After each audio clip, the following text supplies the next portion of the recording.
మా దృష్టిలో ఈరోజు వాళ్ళు మావోయిస్ట్లా లేకపోతే వాళ్ళు ఇంకొక ఇస్ట్లా కాదు, వాళ్ళు భరతమాత బిడ్డలు.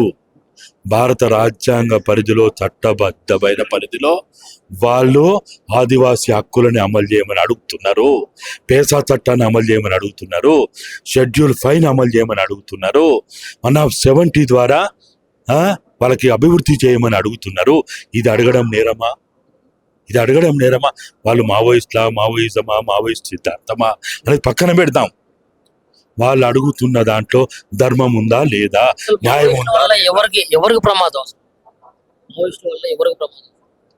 మావోయిస్టుల వల్ల ఈరోజు నేను అనుకోవడం అయితే ఈ దేశ సంపద నాశనం చేస్తున్న వాళ్ళకే ప్రమాదం.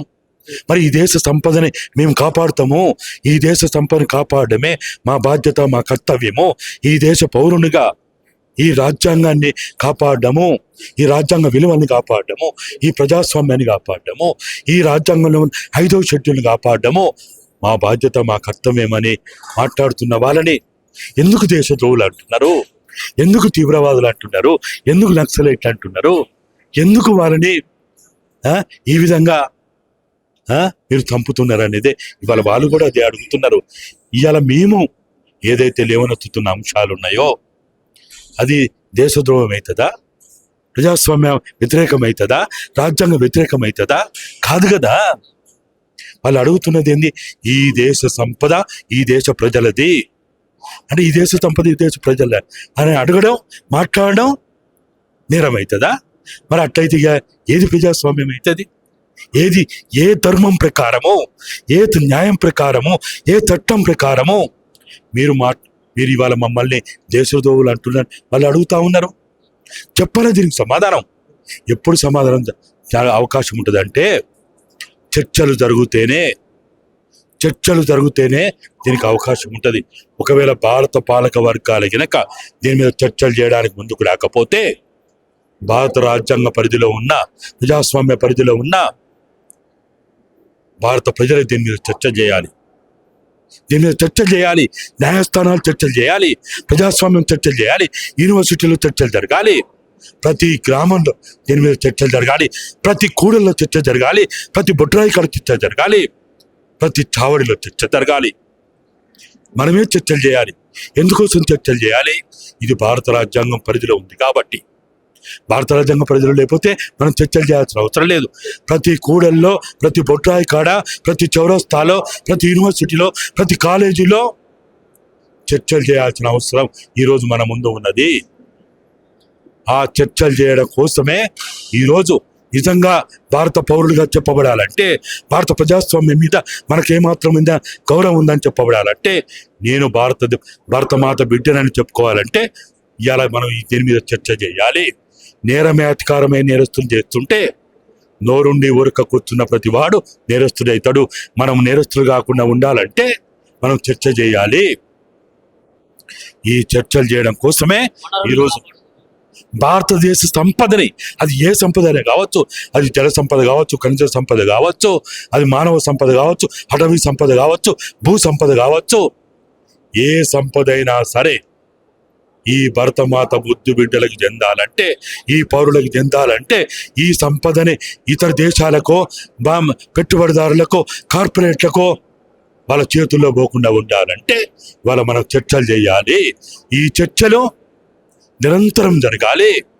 అందులో భాగంగానే ఇవాళ ఈ యూనివర్సిటీలో ఉద్యమాలకి, పోరాటాలకి నిలయమైనటువంటి ఉస్మానియా యూనివర్సిటీలో ఇది పెట్టినందుకు నిర్వాహకులకు కూడా మేము మీ ద్వారా ధన్యవాదాలు తెలియజేస్తున్నాం. సార్, ఇప్పుడు మా వాళ్ళు లొంగిపోవడానికి సమయం అనేది ఇచ్చారు. శాంతి చర్చలకు కూడా ఎన్నోసార్లు మీరు శాంతి చర్చలు జరపాలని చెప్పేసి కూడా చాలా రకాలుగా మీరు ప్రయత్నించడం అయితే జరిగింది. మీ సమయం ఇచ్చిన టైంకి వాళ్ళు లొంగిపోలేదు, కాల్పులు కూడా జరిగింది. మరి ఇప్పటికైనా కానీ ఇప్పుడు ప్రస్తుతానికి అయితే బ్రేక్ పడింది. మరి ఇప్పుడు అది ఆగిపోతుందా, లేకుంటే మళ్ళీ కాల్పులు జరిగే అవకాశం ఉందంట? మేము ప్రభుత్వం ఏదైతే ముందుకొచ్చి భారత ప్రభుత్వం ముందుకు రావాలి. ఒక్క ఛత్తీస్గఢ్ ప్రభుత్వంతో ముడిపడలేదు. ఇది మొత్తంగా కూడా 5వ షెడ్యూల్ భూభాగం, మొత్తం 10 రాష్ట్రాలతోటి ఉన్నటువంటి భూభాగం. ఇది స్వయాన ఈ దేశ ప్రధాని అయినటువంటి, ఈ దేశ హోమ్ మినిస్టర్ అయినటువంటి గుజరాత్లో ఉన్న కొంత భూభాగం కూడా 5వ షెడ్యూల్లో ఉంది. ఉంది కదా, రాజస్థాన్ ఉంది కదా, మహారాష్ట్ర ఉంది కదా, మధ్యప్రదేశ్ ఉంది కదా. మరి ఈ భూభాగాన్ని కాపాడాల్సిన బాధ్యత ఈ పౌరులకు లేదా, ఈ రాజ్యాంగానికి లేదా? కాబట్టి ఇవాళ లొంగుబాట్ల ఆయుధాలు వదిలిపెట్టడం ఇది చర్చ కాదు. ఆయుధాలు అనేది చర్చనే కాదు. ఇవాళ చర్చ అంతా కూడా భారత రాజ్యాంగంలో ఉన్నటువంటి 5వ షెడ్యూలే చర్చ, పేసా చట్టమే చర్చ. దాని మీద మాట్లాడదాం మనం. అది భారత పౌరులకి, ఇప్పుడు బిడ్డకి సమయానుకూలంగా తల్లి కనుక పాలిస్తే బిడ్డ ఏడుస్తుందా? మాటలు రానటువంటి బిడ్డ కూడా తన ఏడుపు ద్వారా తన ఆకలిని తెలియజేస్తున్నది. ఇవాళ మూగజీవులైన ఆదివాసులైనటువంటి ఈ దేశ మూల వాసులైనటువంటి ప్రజలు వాళ్ళు అడుగుతున్న దానికి ఓ భారత ప్రజాస్వామ్యమా, ఓ భారత రాజ్యాంగమా మమ్మల్ని కాపాడమంటున్నారు, మా మాన ప్రాణాలని కాపాడమంటున్నారు, మాకు రక్షణ లేదంటున్నారు. కాపాడడం బుద్ధిజీవులుగా, మనుషులుగా మానవత్వం ఉందని చెప్పబడుతున్న మనం వాళ్ళ వైపు మాట్లాడదామా వద్దా? మాట్లాడాలి కదా.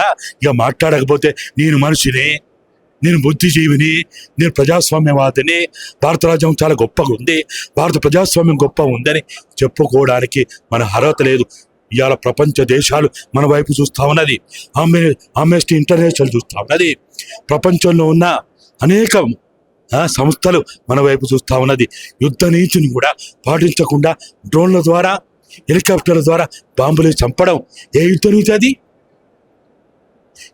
నీతి అది? తన బిడ్డలు చంపే సంస్కృతి ఎక్కడుంది? చనిపోయిన శవాలని కూడా ఆ కుటుంబాలకు అప్పచెప్పకుండా చేస్తున్న హీనమైన నీచమైన యుద్ధ నీతి ఉంటుంది ఎక్కడ?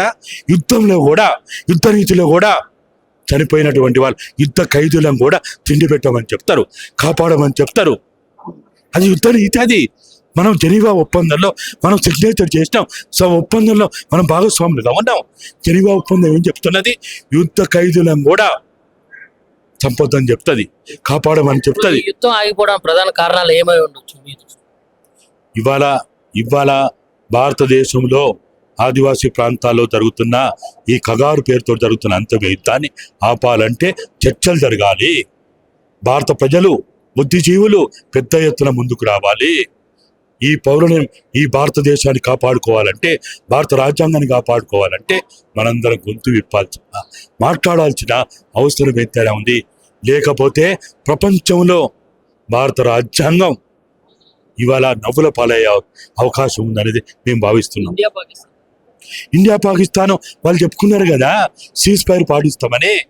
అరే మేము టెర్రరిస్ట్ అంతమందిస్తాం, ఆక్రమితమైన కాశ్మీర్ని భారతదేశాన్ని తీసుకొస్తామని చెప్పిన వాళ్ళు మరి 3 రోజులకే ఎందుకు తోకముడిచిండ్రు? అమెరికా అధ్యక్షుడు చెప్తే మీరు ఎందుకు దానికి శిరసావహించి వాంచందురా కాల్ముక్తదురా అన్నట్టు మీరు ఎందుకు ఇలా వారికి 5 గంటల ప్రాంతాల్లో మేము పాటిస్తామని ఎందుకు చెప్పిండ్రు? మరి అమెరికా అధ్యక్షుడు చెప్తేనే కాల్పుల విరమణ సిద్ధమైన మీరు మరి భారత రాజ్యాంగం చెప్తే వినరా? భారత ప్రజాస్వామ్యం చెప్తే వినరా? మరి ఎవరు చెప్తే వింటారు? అంటే అమెరికా రాజ్యాంగం చెప్తే వింటారా?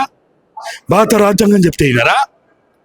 సామ్రాజ్యవాద దేశాల రాజ్యాంగాలు చెప్తే వింటారా? మరి ఎవరు చెప్తే వింటారో మనకైతే ఇవాళ అర్థమైతే లేదని మేము భావిస్తా ఉన్నాం.